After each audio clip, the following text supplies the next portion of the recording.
Hello friend, आइए अब एक नए टॉपिक पे चर्चा करते हैं। जो बचा हुआ टॉपिक है सिकंदर लोदी का, उस पर बात करते हैं। सिकंदर लोदी के समय में हमने देखा कि ये काफ़ी धर्मांध शासक होता है।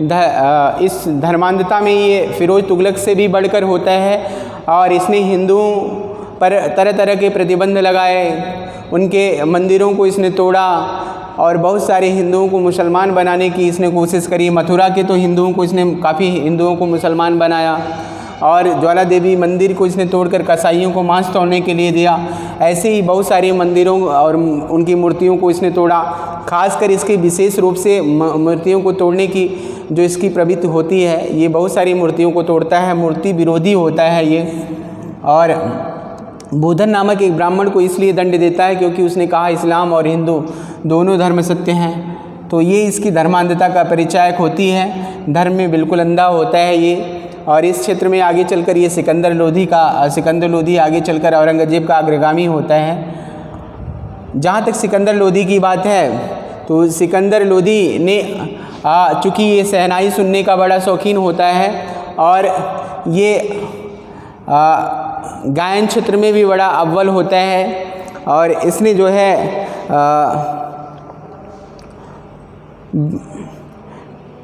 ये फारसी भाषा का ज्ञाता था तथा गुलरुखी फारसी भाषा का ज्ञाता तथा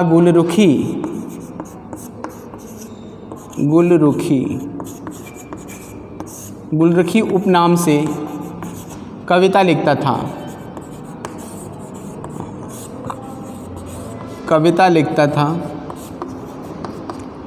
जबकि जहाँ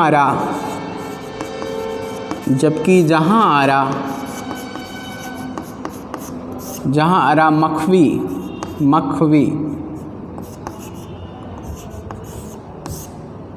नाम से फारसी में कविता लिखती थी।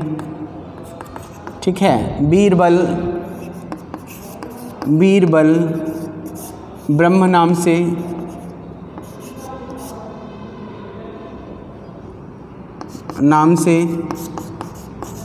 ठीक है, बीरबल ब्रह्म नाम से फारसी में कविता लिखते थे।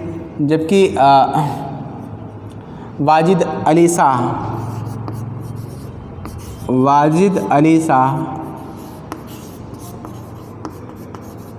पेया में तकल्लुफ़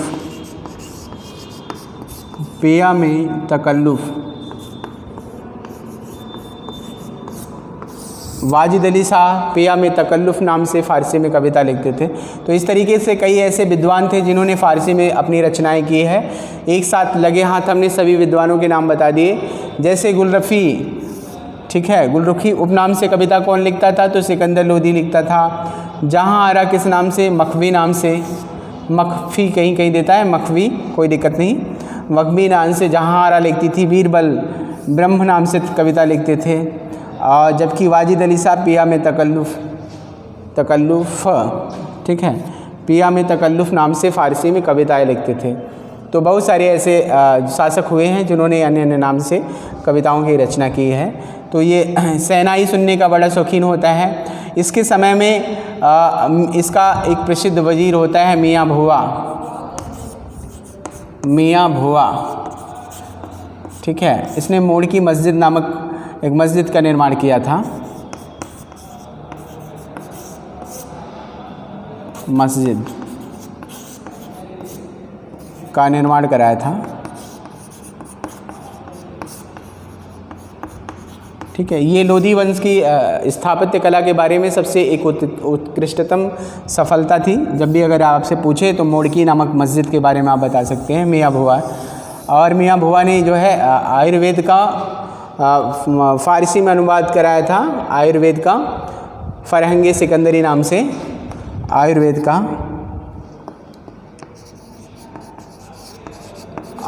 ग्रंथ का फ़ारसी में अनुवाद फरहंगे सिकंदरी नाम से करवाया था। ठीक है। जबकि संगीत पर लज्जत सिकंदर शाही लज्जत ए सिकंदर शाही, सिकंदर शाही, ठीक है। संगीत पर लज्जत ए सिकंदर शाही नामक ग्रंथ की रचना हुई थी। ये दोनों बड़े फेमस हैं, कभी भी आपसे पूछे जाएंगे तो आप बता सकते हैं, ठीक है। संगीत पर, और इसने खादानों पर से चुंगी कर हटाया था, तो ये भी आपसे पूछा जाएगा कौन सा ऐसा सल्तनतकालीन सुल्तान होता है जिसने खादानों पर से चुंगी कर हटाया, चुंगी कर हटाया, ठीक है। तो अगर आपसे पूछे किसने खादानों पर से चुंगी कर हटाया तो आप बता सकते हो सिकंदर लोधी, ठीक है। तो ये और अन्य हमने बताया ही था, आपको पिछले वीडियो में भी बताया था कि मुहर्रम पर इसने ताजिया निकालने पर बैन लगा दिया, और मुस्लिम महिलाओं को संतों पीरों और उनकी मज़ारों पर जाने पर भी इसने बैन लगा दिया था। ये उसकी धर्मांधता का परिचय है, ठीक है। तो ये जानते रहिएगा। इस तरीके से फिर सिकंदर लोधी के बारे में अगर आपसे पूछा जाए, सिकंदर लोधी से संबंधित जो भी सारी घटनाएं रही उसके बारे में आप बता सकते हैं, ठीक है। और उसके बाद सिकंदर लोधी हमने बताया था अगर डेटिंग निकालना हो तो आप 1489 से 1517 निकालेंगे तो लगभग इसने 28 वर्ष तक शासन किया। कितने वर्ष तक? तो आप बता सकते हो कि 28 वर्ष तक इसने जो है, लगभग 28 वर्ष तक इसने शासन किया। और एक सफल सुल्तान था सिकंदर लोधी, और 28 वर्ष शासन करने के बाद सिकंदर लोधी की मृत्यु हो जाती है, ठीक है। अब आइए आगे देखते हैं सिकंदर लोधी के बाद इब्राहिम लोधी। सिकंदर लोधी के बाद आइए अब आगे देखते हैं सिकंदर लोधी के बारे में। इब्राहिम लोधी, सिकंदर लोधी के बाद अगला शासक होता है इब्राहिम लोधी। इब्राहिम लोधी, ठीक है। 1517 से लेके 1526 ये इसके शासन का टाइम होता है, ठीक है। सिकंदर लोधी की गले की बीमारी से जब मृत्यु हो जाती है तो यहाँ से भी एक क्वेश्चन बड़ा अच्छा है, किस दिल्ली शासक की मृत्यु गले की बीमारी से हुई थी? गले की बीमारी, ठीक है। तो आप बता सकते हो कि सिकंदर लोधी की मृत्यु गले की बीमारी से हुई थी। जब सिकंदर लोधी की मृत्यु हुई तो सिकंदर लोधी की मृत्यु के समय इसके बहुत सारे अमीर सरदार सब दिल्ली में थे, और इब्राहिम लोधी भी उस समय दिल्ली में था। और इब्राहिम लोधी का जो भाई होता है जलाल खां,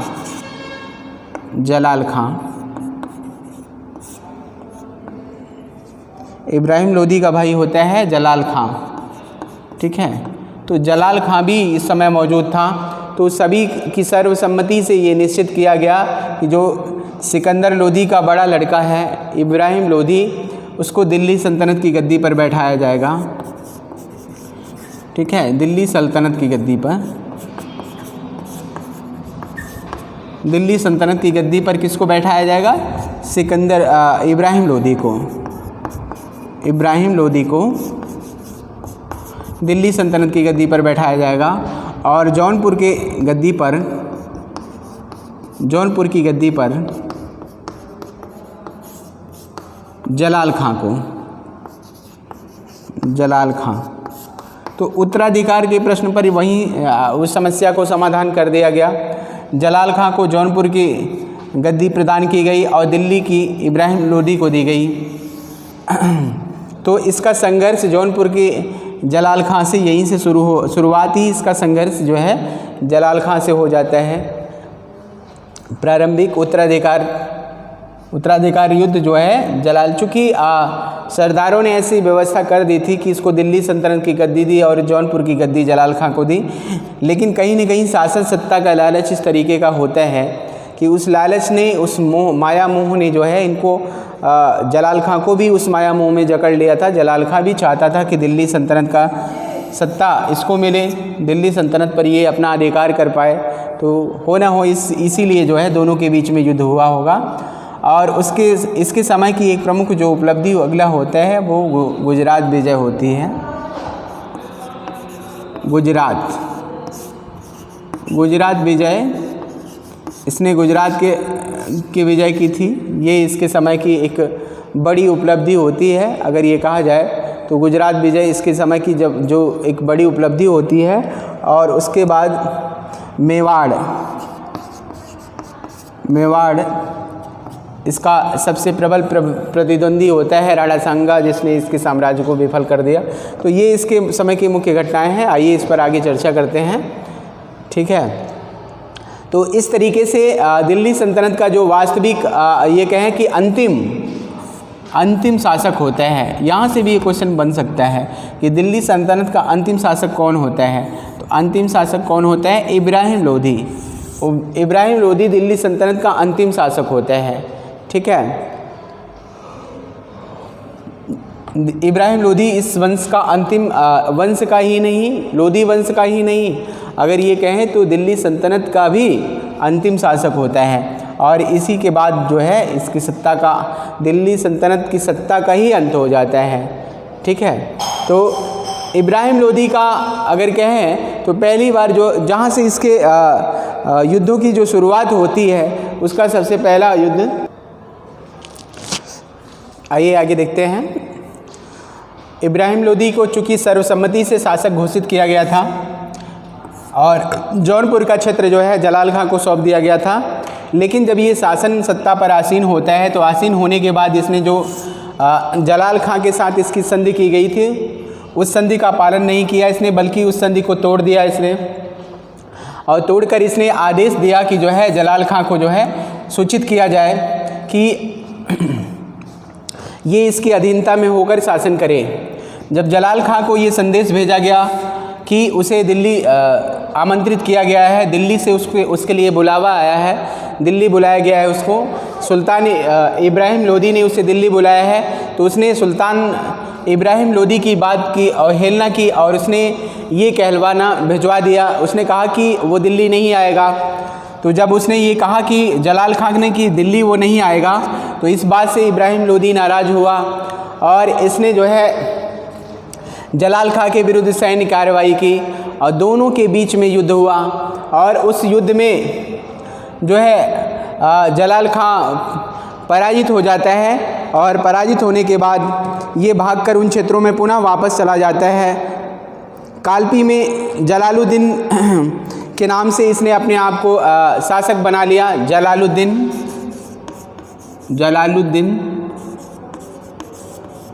जलालुद्दीन के नाम से कालपी में ये शासन कर अपने आप को शासक घोषित कर दिया, कालपी। ठीक है, तो कालपी में इसने अपने आप को शासक घोषित कर दिया था। बाद में दोनों के बीच में युद्ध होता है और ये जब इब्राहिम लोधी से ये पराजित हो जाता है, पराजित होने के बाद इब्राहिम लोधी समझौते के लिए तैयार न हुआ। अंत में जलाल खां गोंड राजा की शरण में चला गया, जहाँ के शासक ने उसे कैद करके इब्राहिम लोधी के पास भेज दिया। इब्राहिम लोधी ने उसे हांसी के किले में कैद करने के लिए भेजा, परंतु मार्ग में ही उसने जहर खाकर हांसी के किले में इसे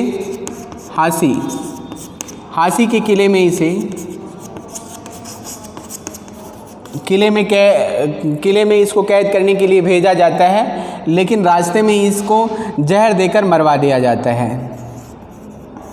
जहर देकर मरवा दिया गया। इस तरीके से जलाल खां का अंत हुआ। तो जलाल खां के की बात की जाए तो जलाल खां के संदर्भ में इब्राहिम लोधी ने उस संधि का पालन नहीं किया, बल्कि जो है जलाल खां के साथ इसने जो है कठोरता का व्यवहार किया। और उसे चूँकि ये इब्राहिम लोधी ऐसा नहीं चाहता था कि दिल्ली की सत्ता अलग रहे और जौनपुर की सत्ता अलग रहे, इसीलिए इसने जो है जलाल खां के विरुद्ध में दंडात्मक कार्रवाई करी और उसको जो है अपनी, चूँकि अगर ये इसकी अधीनता मान लेता जलाल खां, तो जलाल खां को अपने संरक्षण में ये विश्वास नहीं था जो है कि ये अपने संरक्षण में शासन करने के लिए छोड़ भी देगा। ये जलाल खां इसलिए डर रहा था इससे कि कहीं ऐसा हो कि अगर हम इसकी बात को भी मान लें और उसके बावजूद भी ये हमारा अंत कर देगा, इसीलिए जो है जलाल खां इसकी बात नहीं मानता और अंततः जैसा वो सोचता था ठीक वैसा ही हुआ और बाद में जो है इसने जलाल खां को जो है जहर देकर मरवा देता है। इस तरीके से जलाल खां का दुखद अंत हुआ। और जब जलाल खां की मृत्यु के बाद इन क्षेत्रों पर इसका अधिकार हो जाता है, इब्राहिम ने जलाल खां के बाद ग्वालियर को जीतने की योजना बनाई। ग्वालियर ने समय समय पर दिल्ली के सुल्तानों का विरोध किया था और उसे जीतने के लिए सिकंदर लोधी ने अत्यंत प्रयास किया, लेकिन उसके जो भी उसने प्रयास किया गुजरात को जीतने के लिए, ग्वालियर को जीतने के लिए, ग्वालियर, ठीक है, ग्वालियर को जीतने के लिए जो भी इब्राहिम लोधी ने सिकंदर लोधी ने जो भी प्रयास किया उसके सारे प्रयास असफल सिद्ध हुए। ठीक है, पूरी तरह से ये ग्वालियर को नहीं जीत पाता और ग्वालियर कहीं न कहीं हमेशा दिल्ली की आंख का किरकिरी बना हुआ था और ये ग्वालियर का दिल्ली पर हमेशा बीच बीच में जो है ग्वालियर का शासक जो है इस पर आक्रमण करता रहता था। ठीक है, तो कहीं न कहीं जो है ग्वालियर अभी भी एज ए स्वतंत्र रूप से शासन सत्ता पर अधिकार किए हुए था और अपनी एक अलग जो है पहचान अभी भी बनाए हुए था।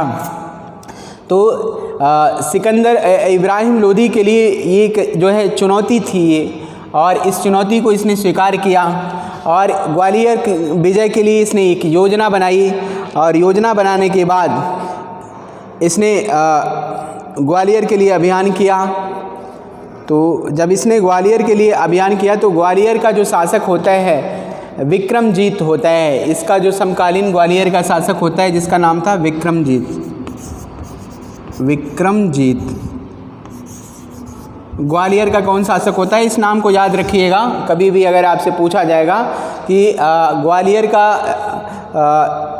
इब्राहिम लोधी का ग्वालियर का समकालीन शासक कौन होता है, अगर ये पूछा जाता है तो आप बता सकते हो कि ग्वालियर का जो इब्राहिम लोधी का समकालीन शासक होता है जिसका नाम होता है विक्रमजीत।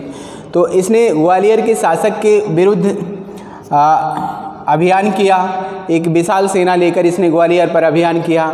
तो ग्वालियर पर अभियान करा, इस ग्वालियर अभियान में जो है विक्रमजीत पराजित हो जाता है। ठीक है, विक्रमजीत को पराजित करके इसने अपनी अधीनता स्वीकार करने के लिए बाध्य कर दिया। तो बाद में दोनों में समझौता हो जाता है। उस समझौता के फलस्वरूप ग्वालियर को ये जीत लेता है। जीतने के बाद जो है विक्रमजीत को एज ए वहाँ स्वतंत्र रूप से शासन करने के लिए इसने नियुक्त कर दिया, लेकिन ग्वालियर अब कहीं न कहीं दिल्ली की अधीनता में आ गया। तो इसकी सबसे बड़ी ये उपलब्धि रही इब्राहिम लोधी की ग्वालियर विजय। तो अगर आपसे पूछे कि इब्राहिम लोधी की सबसे बड़ी प्रमुख उपलब्धि क्या रही या सबसे बड़ी उपलब्धि क्या रही, तो आप बता सकते हो कि ग्वालियर विजय। ठीक है, ग्वालियर विजय इसकी प्रमुख उपलब्धि हुई और इसी विजय के फलस्वरूप विक्रमजीत इसको एज एक बहुत ही ये कहें कि वफादार मित्र मिलता है इसको। विक्रमजीत ने आजीवन इसका जो भी इन दोनों के बीच में एक संधि हुई थी इब्राहिम लोधी और विक्रमजीत के बीच में, उस विक्रमजीत ने उस संधि का आजीवन पालन किया। वो हमेशा उस संधि में बंधा रहा और हमेशा जो है इनको अन्य युद्धों में भी इसने विक्रमजीत ने इब्राहिम लोधी का साथ दिया और बराबर जो है हमेशा इसको सहयोग करता था। तो जब कभी अगर आपसे पूछे तो आप बता सकते हो कि इब्राहिम लोधी का ये एक वफादार मित्र होता है। ठीक है, और ये कहें कि इब्राहिम की विजय, ये जो इसने ग्वालियर विजय की, ये इसकी एक वीरता का परिचायक होता है। इसकी वीरता का एक परिचायक होता है। इसने अपनी वीरता सिद्ध की इस ग्वालियर विजय के द्वारा। आइए आगे देखते हैं। गुजरात विजय से ग्वालियर विजय से ये उत्साहित था, इतना ज़्यादा उत्साहित हुआ कि उत्साहित होने के बाद इसने मालवा के क्षेत्र पर अधिकार करना चाहा। मालवा के क्षेत्र पर जब इसने अधिकार करना चाहा तो चूँकि मालवा का जो उस समय शासक होता है वो मेदिनी राय होता है। मेदिनी राय इस समय मालवा का शासक होता है और इस मेदिनी राय ने, मालवा के शासक मेदिनी राय ने मेवाड़ के शासक मेवाड़ का शासक था राणा सांगा। मेवाड़ का शासक होता है राणा सांगा। मेदिनी राय ने राणा सांगा से सहायता मांगी, राणा सांगा ने इसकी सहायता करी और उसके बाद धीरे धीरे राणा सांगा ने भी अपनी शक्ति का विस्तार करना प्रारंभ कर दिया। क्योंकि जलाल खां का जब विद्रोह हुआ था तो उस विद्रोह को समाप्त करने के लिए इब्राहिम लोदी जब इधर लगा हुआ था तो इसने मालवा और आसपास के क्षेत्रों पर अपने अधिकार करके अपने साम्राज्य को विस्तार का रूप दे रहा था। और इसी विस्तार रूप के कारण इब्राहिम लोदी और राणा सांगा के बीच में शत्रुता बढ़ जाती है। और दोनों के बीच में जब शत्रुता बढ़ जाती है तो राणा सांगा और इब्राहिम लोदी के बीच में युद्ध होना संभावी हो गया। और ऐसी स्थिति में चूँकि राणा सांगा भी राजपूताना के क्षेत्रों में इसने अपना अधिकार कर लिया था, इन सारे क्षेत्रों में को जीत कर इसने धीरे धीरे अपने साम्राज्य का इसने एक विस्तार कर लिया था। और इसीलिए जब दोनों के बीच में युद्ध होता है और जो एक संभावी युद्ध था और उस युद्ध में जो स्थान होता है वो होता है खतौली का युद्ध, कहीं खटौली का युद्ध देता है तो खतौली का युद्ध ये 1517-18 में होता है, कहीं 17 देता है, 18 तो दोनों जानते रहेगा। 1517-18 में खतौली नामक स्थान पर दोनों के बीच में युद्ध होता है और इसीलिए इसे खतौली का युद्ध कहते हैं। यहाँ से भी ये क्वेश्चन हमेशा पूछा जाता है कि खतौली का युद्ध किसके किसके बीच में हुआ था, तो राणा सांगा ये मेवाड़ का शासक होता है। कहाँ का होता है तो नाम जानते रहिएगा, मेवाड़, ठीक है, मेवाड़ का शासक होता है राणा सांगा, ठीक है। मेवाड़ का शासक राणा सांगा और इब्राहिम लोदी के बीच में हुआ था, इब्राहिम लोदी, ठीक है। तो खतौली का युद्ध किसके किसके बीच में हुआ, तो राणा सांगा और इब्राहिम लोदी के बीच में हुआ। और ये कहा गया कि इस युद्ध में इब्राहिम लोदी की हार हो गई। इब्राहिम लोदी को राणा सांगा ने खतौली के युद्ध में पराजित कर दिया था, ठीक है। इसने एक विशाल सेना के साथ इब्राहिम लोदी ने राणा सांगा का सामना करने के लिए खतौली नामक स्थान पर जब ये जाता है और दोनों के बीच में खतौली का युद्ध होता है। और इस युद्ध में राणा सांगा ने इब्राहिम लोदी को पराजित कर दिया। तो इस तरीके से इब्राहिम लोदी की ये पहली हार होती है। और इसके पराजित होने के बाद में राणा सांगा ने अन्य एक दो युद्धों में से और पराजित किया है, ठीक है। और ये अन्य युद्धों में पराजित हो जाता है और पराजित होने के बाद ये वापस दिल्ली आ जाता है, ठीक है। और इसका युद्ध इब्राहिम लोदी का युद्ध दूसरे शासक के साथ भी हुआ था। ये बात कहें तो इसके समय में बाबर ने भी इसके साथ समय में भारत पर आक्रमण किया। तो अगर पूछा जाए कि बाबर का आक्रमण किसके समय में हुआ था, तो बाबर का आक्रमण इब्राहिम लोदी के समय में होता है। इसी समय चूँकि बाबर काबुल और कांधार आसपास के क्षेत्रों में वो वहीं पर शासन करता था और वहीं पर एक बुढ़िया से उसने भारत की संपत्ति और भारत के वैभवशाली राज्य के बारे में सुना था। और कुछ इतिहासकारों ने तो इसका भी उल्लेख किया। उन्होंने बताया कि बाबर को भारत पर आक्रमण करने के लिए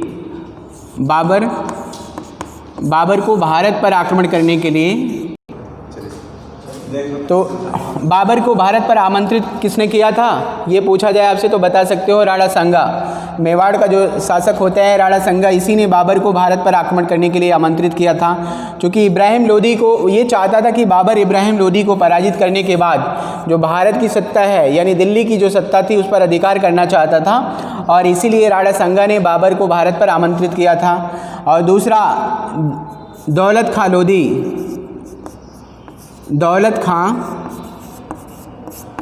खां लोदी, इसने भी बाबर को भारत पर आक्रमण करने के लिए आमंत्रित किया था। क्योंकि ये इब्राहिम लोदी का चाचा होता है और ये भी कहीं न कहीं जो है शासन सत्ता को प्राप्त करना चाहता था। और इसीलिए इसी से प्रेरित होकर इसने जो है बाबर को भारत पर आक्रमण करने के लिए आमंत्रित किया। तो इस तरीके से अगर यहाँ से कभी क्वेश्चन बने कि बाबर को भारत पर आक्रमण करने के लिए किसने आमंत्रित किया था, तो आप बता सकते हो कि राणा सांगा, मेवाड़ का जो शासक होता है राणा सांगा, और दौलत खां लोधी, इसने भी बाबर को भारत पर आक्रमण करने के लिए आमंत्रित किया था। तो बाबर ने भारत पर कब आक्रमण किया, तो 1526 में। 1526 में बाबर ने भारत पर आक्रमण किया। पहले इसने इब्राहिम लोदी के पास एक संदेशा भिजवाया और इसने कहा कि चूँकि हमारे पूर्वज, चाहे वो तैमूर लंग रहा हो चाहे चंगेज़ खां हो, उन्होंने भारत पर आक्रमण किया, भारत को एज आक्रांत भी किया था, तो हमारे पूर्वजों ने भारत पर आक्रमण किया है, भारत के क्षेत्रों को जीता भी है, तो इसलिए जो है भारत पर हमारा अधिकार पहले से रहा है। और इसीलिए जो है उसने इब्राहिम लोदी के पास एक प्रस्ताव भेजा, कहा कि आप मेरी अधीनता स्वीकार करिए और मैं दिल्ली पर अधिकार करना चाहता हूँ। इब्राहिम लोदी ने उसके इस प्रस्ताव को अस्वीकार कर दिया, और जब उसके इस प्रस्ताव को अस्वीकार कर दिया तो उसके बाद बाबर ने भारत पर आक्रमण किया। तो बाबर और इब्राहिम लोदी के बीच में पानीपत के मैदान में 1526 में 21 अप्रैल 1526 है ना, तो 21 अप्रैल 1526 में पानीपत का प्रथम युद्ध होता है। पानीपत का प्रथम युद्ध, तो यहाँ से हमेशा क्वेश्चन पूछा जाता है कि पानीपत का प्रथम युद्ध किसके किसके बीच में लड़ा गया था।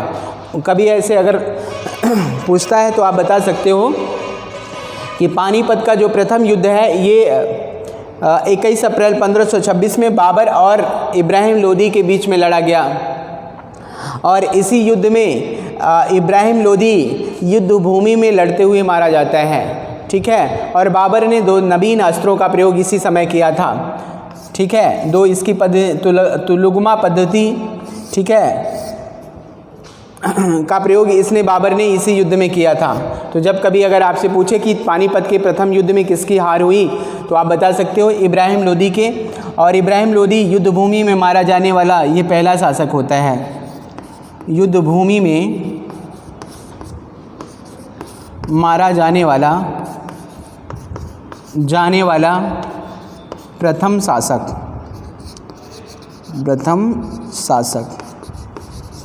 ठीक है। इब्राहिम लोदी इसी युद्ध में लड़ते हुए मारा जाता है, ठीक है। तो इस तरीके से बाबर ने भारत में लोदी वंश की सत्ता का अंत कर दिया और इब्राहिम लोदी को युद्ध भूमि में इसने लड़ते हुए युद्ध भूमि में मार दिया। और भारत में पहली बार तोपों की लड़ाई का प्रयोग इसी ने किया है, बाबर ने ही, ठीक है। जब इसने पहली बार जो है भेरा एवं बाजरा के युद्ध में इसने पहली बार तोपों और बंदूकों का प्रयोग किया, ठीक है।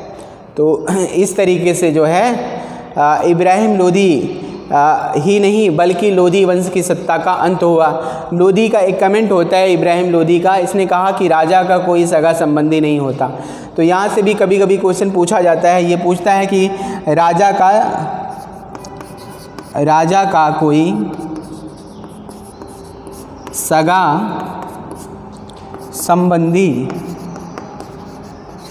संबंधी नहीं होता। राजा का कोई सगा संबंधी नहीं होता, किसने कहा है? ये अगर पूछा जाए तो आप बता सकते हो कि ये बात जो है इब्राहिम लोदी ने किया है कि राजा का कोई सगा संबंधी नहीं होता। इस तरीके से इब्राहिम लोदी इस लोदी वंश का अंतिम शासक होता है और बाबर ने लोदी वंश की सत्ता का अंत कर एक नए राजवंश की स्थापना करी, जिसको आगे चलकर हम इसके बारे में पढ़ेंगे। मुग़ल वंश की बात की जाएगी तो आगे बाबर ने एक नए वंश की स्थापना करी जिसका नाम होता है मुग़ल वंश। आगे चलेंगे तो उसके बारे में पढ़ेंगे। तो यहाँ तक जो है लोदी वंश की बात की जाएगी। तो ये इनकी समय की जो प्रमुख उपलब्धियाँ रही हों उनकी बात की जाए, चाहे इनके समय की प्रमुख जो भी प्रशासनिक व्यवस्था रही हो, अन्य चीज़ें। तो प्रशासन के बारे में अगर बात करेगा तो प्रशासनिक व्यवस्था को आगे चल के एक अलग से इसका वीडियो बनाऊंगा और आपको प्रशासनिक व्यवस्था के बारे में बताऊंगा। आज के वीडियो में इतना ही, धन्यवाद।